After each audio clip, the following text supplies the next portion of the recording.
Assalamualaikum warahmatullahi wabarakatuh. Jumpa lagi dengan channel Kupas soal matematika dan lain-lain. Ingin informasi terbaru? Silahkan di-subscribe. Kali ini kita membahas tentang soal CPNS dengan tema TIU atau Tes Intelijensi Umum part 12. Untuk part 12 ini kita akan mencoba membahas tentang soal penalaran deduksi. Nah, di penalaran deduksi ini ada sebuah kalimat ya, dan ada kesimpulan dari kalimat tersebut. Nah, biasanya kita pakai itu adalah silogisme atau modus ponens, modus tollens, dan beberapa kalimat logika lainnya. Nah, di sini yang nomor 1, di sebuah desa terpencil, semua petani menanam padi organik menggunakan pupuk kompos buatan sendiri. Yakin bahwa semua tanaman yang menggunakan pupuk kompos buatan sendiri menghasilkan panen yang lebih tahan terhadap hama. Kesimpulan paling tepat berdasarkan informasi adalah apakah A, semua tanaman padi organik desa tersebut pasti lebih tahan terhadap hama. B, semua tanaman yang lebih tahan terhadap hama adalah hasil dari petani organik desa tersebut. C, petani yang tidak menggunakan pupuk kompos buatan sendiri pasti tidak menanam padi organik.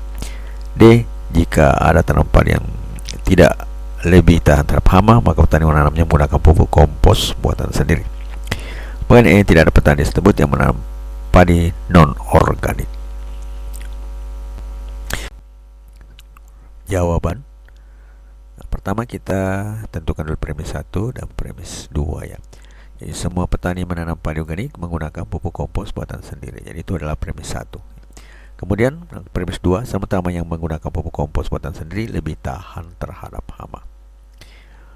Bentuk seperti ini merupakan sebuah silogisme.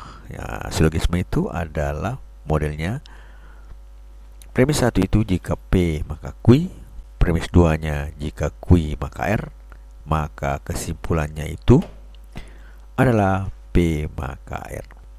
Nah, kalau kita lihat di sini, semua petani menanam padi organik, kemudian menggunakan pupuk kompos buatan sendiri, kemudian semua tanaman yang menggunakan pupuk kompos buatan sendiri lebih tahan lama terhadap hama. Jadi modelnya adalah model silogisme. Jika P maka Q, premis 2 maka Q maka R. Kesimpulannya adalah P maka R. Kita lihat premis 1, P-nya itu padi organik ya. Semua petani menanam padi organik. Jadi intinya di sini padi organik. Kemudian Q-nya itu adalah padi organik yang menggunakan pupuk kompos buatan sendiri. Ya, jadi padi organik menggunakan pupuk kompos buatan sendiri. Yang jelas padi organik. Kemudian yang itu ada artinya padi organik ya, yang menggunakan pupuk kompos buatan sendiri. Nah, kemudian R-nya itu adalah tanaman lebih tahan lama terhadap hama. Nah, dari sini bisa kita langsung mengatakan bahwa P maka R ya, P maka Q dulu adalah tadi sama padi organik menggunakan pupuk kompos buatan sendiri ya. Kemudian Q maka R-nya itu adalah semua yang menggunakan tanaman yang menggunakan pupuk kompos sendiri itu lebih tahan lama terhadap hama. Sehingga kesimpulan yang bisa diambil adalah semua padi organik lebih tahan lama terhadap hama. Jadi warna-warna ini digunakan untuk melihat posisinya ya. Saya ulangi kembali. Silogisme itu premis 1-nya adalah P maka Q. Kemudian premis 2-nya Q maka R. Kesimpulannya adalah P maka R. Jadi kalau kita melihat ciri-ciri seperti ini, yang premis 1, premis 2, kalimatnya misalnya semua petani menanam padi organik menggunakan pupuk kompos sendiri. Kemudian lanjutan kalimatnya adalah semua tanaman menggunakan. Ini ada kata menggunakan pupuk kompos sendiri, buatan sendiri. Kemudian ada lagi keterangan mengatakan lebih tahan lama. Nah, ini adalah sebuah model silogisme. Di mana silogisme itu adalah memenuhi persyaratannya itu pertama premis 1-nya adalah P maka Q, kemudian premis 2-nya Q maka R. Nah, kesimpulan yang ada dari kedua premis itu adalah P maka R dengan menghilangkan Q-nya ya. Jadi yang sama itu kita hilangkan, langsung saja ke R. Nah, di sini pemisahannya P-nya itu adalah padi organik ya. Kemudian Q-nya itu adalah menggunakan pupuk buatan sendiri ya. Padi yang organik menggunakan pupuk kompos buatan sendiri. Kemudian R-nya itu adalah tanaman lebih tahan terhadap hama. Sehingga kalau kita merujuk ke rumus silogisme itu, P maka Q adalah semua padi organik menggunakan pupuk kompos buatan sendiri. Kemudian Q maka R-nya itu adalah semua tanaman yang menggunakan pupuk kompos buatan sendiri lebih tahan lama terhadap hama. Berarti kesimpulannya itu harus seperti ini, P maka R. Jadi P maka R itu adalah semua padi organik lebih tahan terhadap hama. Nah, kalau kita lihat pilihannya itu, ya, pilihan yang cocok itu adalah pada bagian A ya. Namun kalau kita tidak menggunakan silogisme dengan cara berpikir intuitif ya, intuitif. Ini cari kembali kita ke premis 1, kemudian premis 2-nya seperti tadi ya. Langsung kita meneliti setiap pilihan. Yang pertama, semua tanaman padi organik tersebut pasti lebih tahan terhadap lama. Nah, ini penjelasannya, ini jelas benar ya. Penjelasannya itu adalah padi organik pakai pupuk kompos buatan sendiri, maka lebih tahan lama karena dia pakai pupuk kompos, dan akibat dari pupuk kompos sendiri itu maka dia lebih tahan lama, maka padi organik itu jadi tahan lama. Kan dikatakan di sini ya, semua petani menggunakan menanam padi itu menggunakan pupuk kompos buatan sendiri. Sedangkan semua tanaman berarti termasuk padi ya, menggunakan pupuk kompos buatan sendiri menghasilkan panen yang lebih tahan lama. Jadi untuk pernyataan A atau pilihan A itu benar ya. Kemudian kalau kita lihat untuk pilihan B, jelas kalau sudah ada yang benar pasti semua yang lainnya salah ya.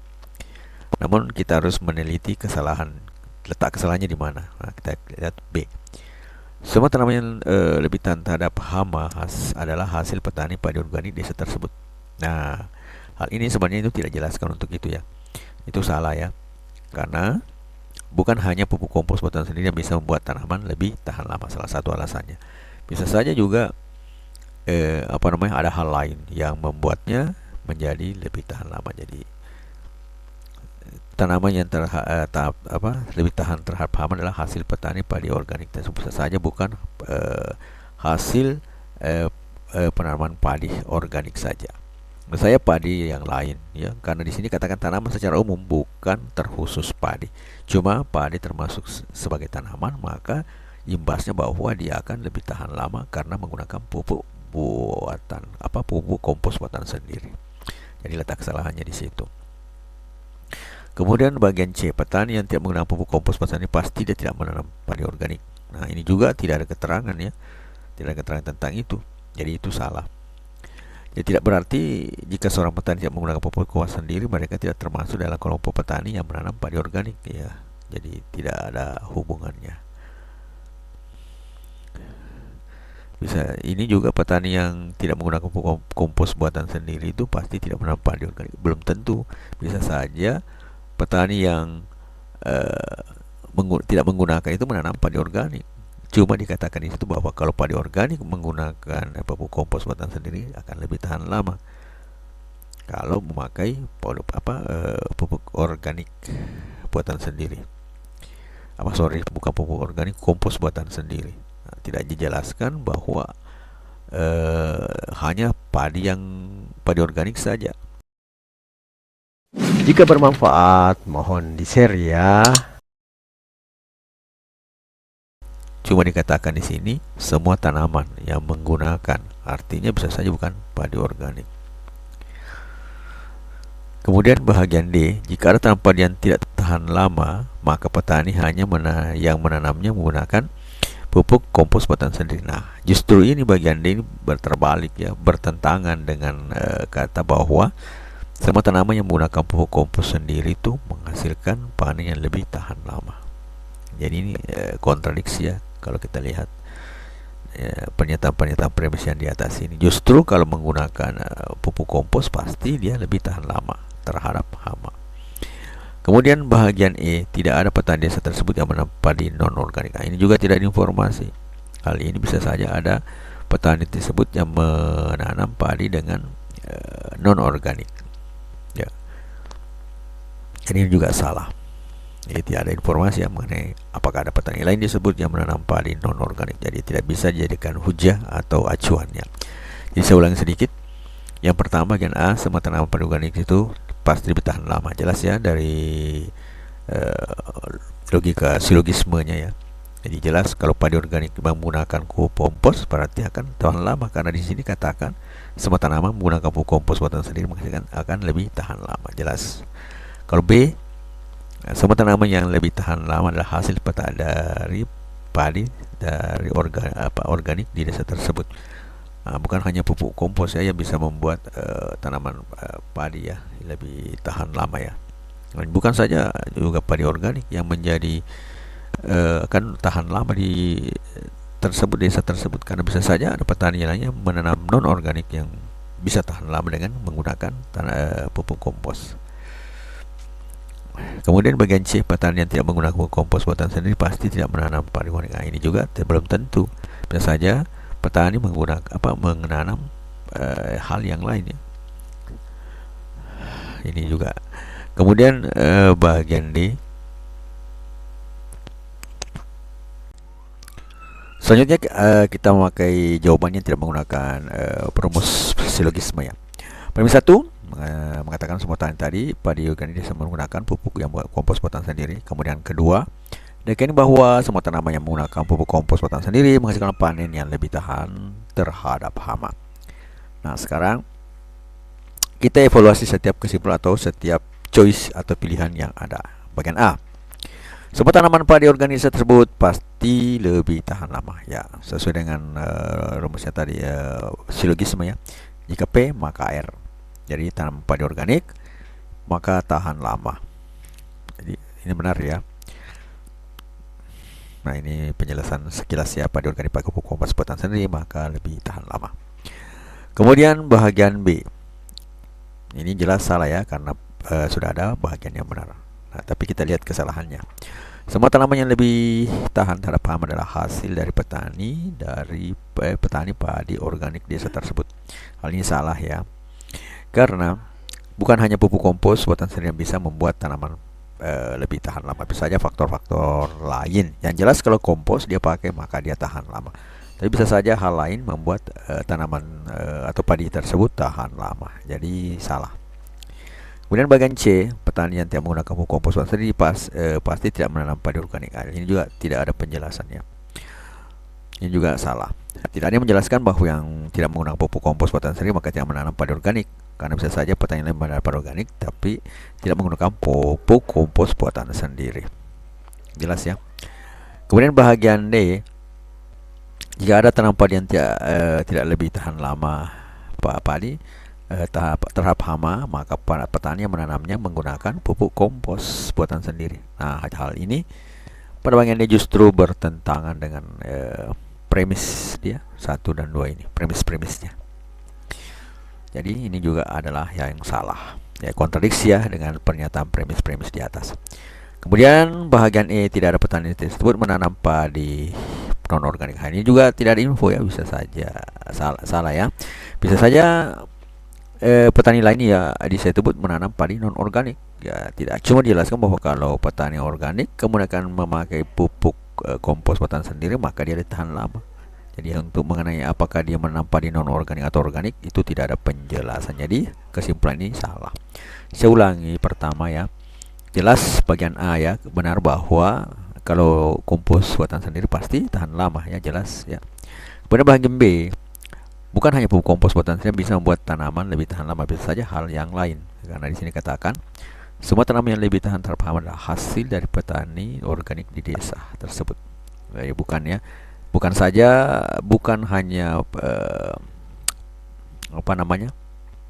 pupuk potaskom sendiri yang bisa membuat tanaman lebih tahan lama. Bisa juga ada tanaman yang lebih tahan lama yang berasal bukan dari desa tersebut ya, bisa saja. Jadi kesimpulannya tidak tepat. Bagian C, petani menggunakan pupuk kompos buatan sendiri pasti tidak menanam padi organik. Ini juga tidak ada keterangannya, jelas tidak ada keterangan bahwa yang tidak menggunakan pupuk kompos buatan sendiri itu pasti tidak menanam padi organik. Bisa saja mereka menanam padi organik tapi tidak menggunakan pupuk kompos buatan sendiri.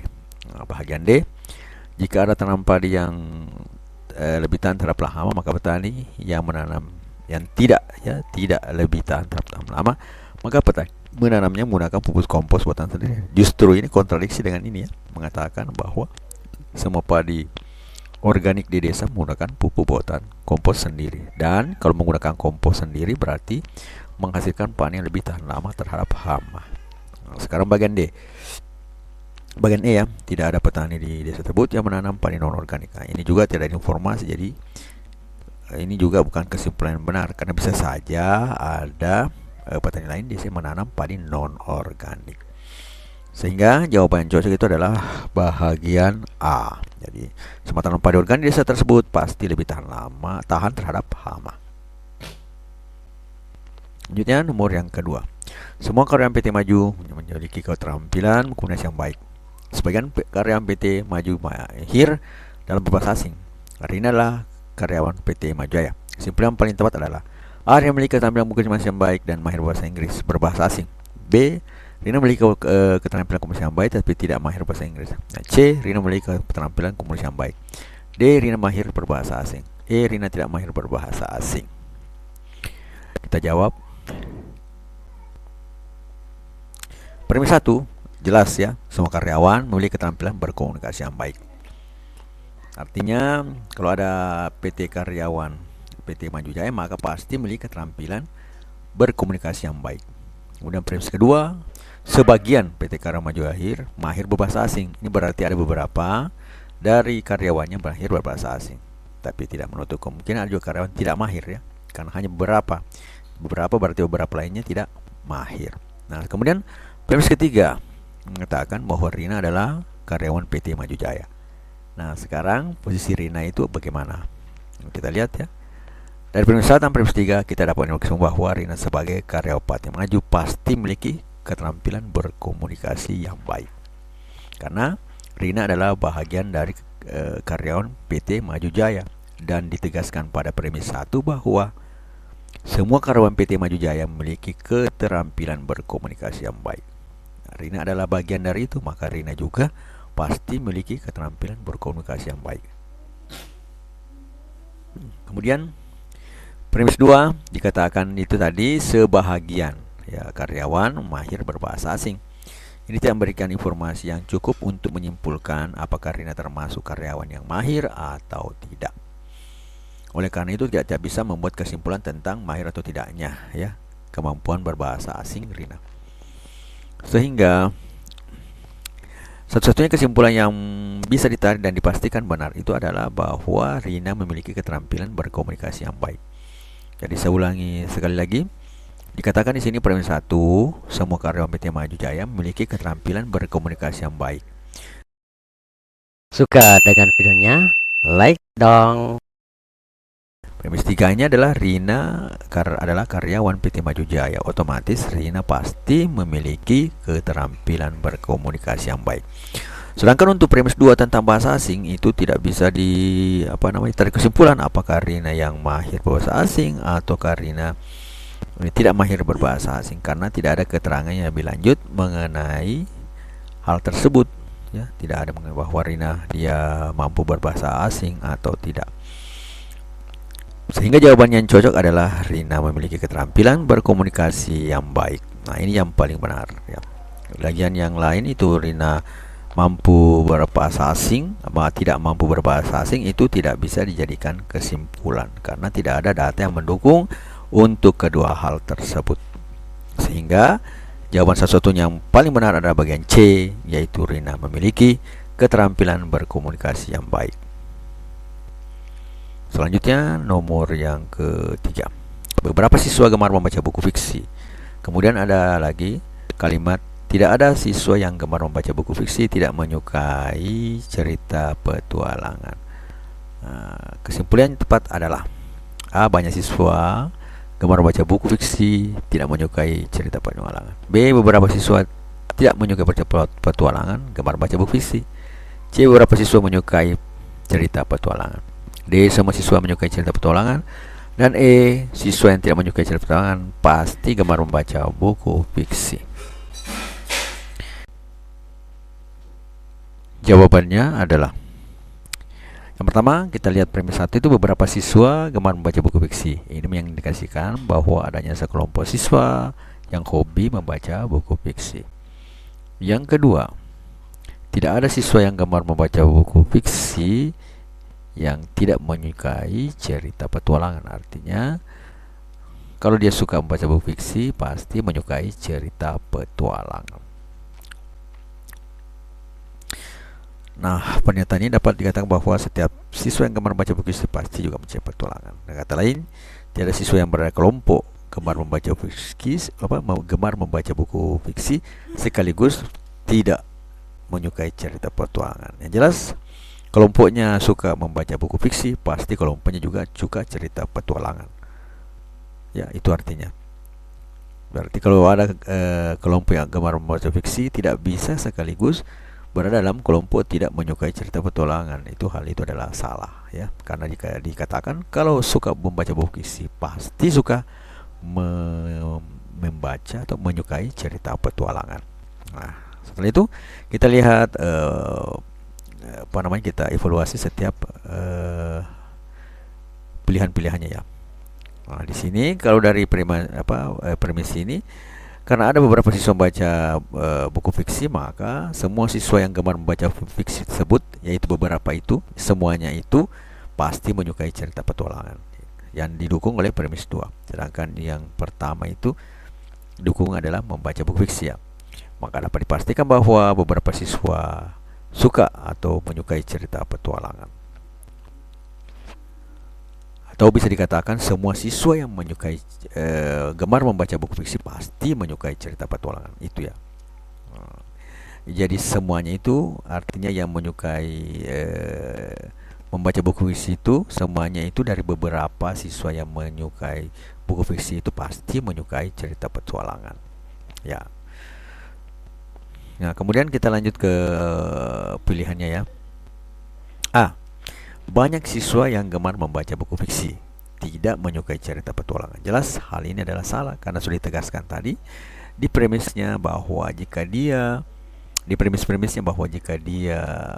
suka membaca buku fiksi pasti dia suka cerita petualangan. Jadi salah, ya. Penjelasannya ini bertentangan dengan premis 2, ya. Bahwa tidak ada siswa yang gemar membaca buku fiksi tidak menyukai cerita petualangan. Artinya apa? Premis 2, semua siswa yang menyukai buku fiksi yang terdiri dari beberapa tersebut itu pasti menyukai cerita petualangan. Berarti dia langsung bertentangan dengan premis 2. Bahagian B, beberapa siswa yang tidak menyukai cerita petualangan gemar membaca buku fiksi, ini juga bertentangan dengan premis 2, ya.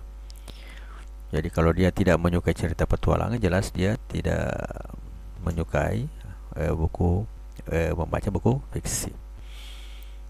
Kemudian bagian C, beberapa siswa menyukai cerita petualangan. Nah, ini kesimpulan yang valid, ya. Karena kalau siswa menyukai buku fiksi, maka beberapa tersebut menyukai cerita petualangan. Jadi karena siswa gemar membaca buku fiksi dan mereka semua menyukai cerita petualangan. Nah, kemudian bagian C, ya, sudah benar, ya. Tapi untuk melihat kesalahan untuk pilihan lain, kita akan bahas sekarang. Bahagian D, semua siswa menyukai cerita petualangan. Hal ini jelas salahkah? Di sini katakan hanya beberapa. Yang beberapa itu yang suka membaca buku fiksi, ya. Tidak semua siswa. Dan ini juga tidak ada informasi yang mencakup semua siswa. Hanya yang gemar membaca buku fiksi. Jadi siswa yang gemar membaca buku fiksi itulah yang menyukai cerita petualangan. Maka juga salah, ya. Kemudian bahagian E, siswa yang tidak menyukai cerita petualangan pasti gemar membaca buku fiksi. Nah, hal ini adalah tidak ada informasi tentang ini juga, ya, tidak bisa disimpulkan dari premis yang diberikan. Yang premis yang diberikan adalah kalau gemar membaca buku fiksi pasti suka cerita petualangan. Itu yang paling menjadi dasar, ya.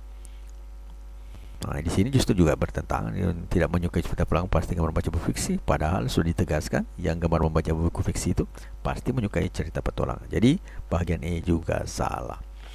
Jadi seulang kembali, untuk bahagian A jelas bertentangan karena di sini banyak siswa yang membaca buku fiksi tidak menyukai cerita petualangan, jelas bertentangan dengan bahagian kedua. Beberapa siswa tidak menyukai cerita petualangan gemar membaca buku fiksi juga salah karena hanya gemar membaca buku fiksi yang menyukai cerita petualangan, ya. Ya, berarti dia bertentangan dengan premis 2. Bagian C, beberapa siswa menyukai cerita petualangan. Ya, ini adalah yang benar, karena di situ cuma dikatakan beberapa siswa yang gemar membaca buku fiksi. Maka yang gemar membaca buku fiksi tersebutlah yang menyukai cerita petualangan. Kemudian bagian D, semua siswa menyukai cerita petualangan. Salah, karena tidak ada informasi tentang itu mencakup siswa tersebut. Yang adalah beberapa, bukan semua ya. Hanya yang menyukai atau gemar membaca buku fiksi. Bagian E, siswa yang tidak menyukai petualangan pasti gemar membaca buku fiksi. Justru ini juga tidak jelas. Yang dikatakan adalah yang gemar saja membaca fiksi pasti menyukai cerita petualangan. Justru ini berbeda ya, bertolak belakang. Ini juga tidak bisa disimpulkan ya dari premis yang diberikan. Sehingga jawaban yang benar itu adalah bagian C. Beberapa siswa menyukai cerita petualangan. Ingin informasi terbaru? Silakan di-subscribe. Hidup mungkin tak terlalu mudah, tetapi setiap nafas yang kau ambil adalah bukti bahwa kau punya kekuatan untuk bertahan. Jangan menyerah. Langit paling gelap selalu mendahului fajar yang paling indah. No name. Matematika, Queen of Science. Assalamualaikum warahmatullahi wabarakatuh.